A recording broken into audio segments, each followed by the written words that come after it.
आज हम गोटे परसेंटेज आउ एक क्वेश्चन नहीं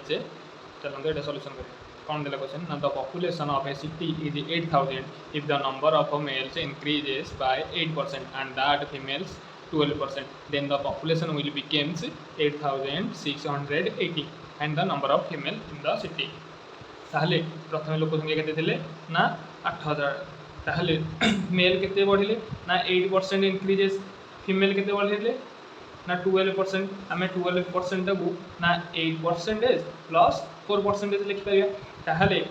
बढ़ी के पचर ना 8680 ताने के बढ़िले ना 8680 माइनस 8000 ताहले बढ़िले के ना 680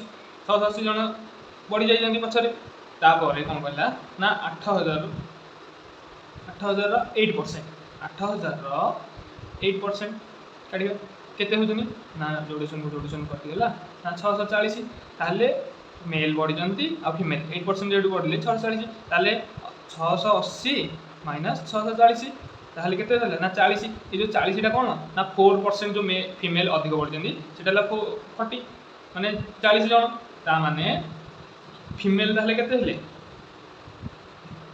ना 40 डिवाइडेड बाय 4 बढ़ी किंतु से परसेंटेज इंटू 100 ताने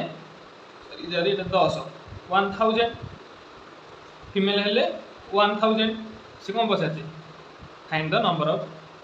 फीमेल ताले फीमेल हेले 1000 जदि आम पचार था मेल ताले कौन करा ना 8000 माइनस 1000 ताले 700 कौन आसे ना मेल संख्या ताले हमरो फीमेल केते जन अछि ना 1000 is the correct answer thank you.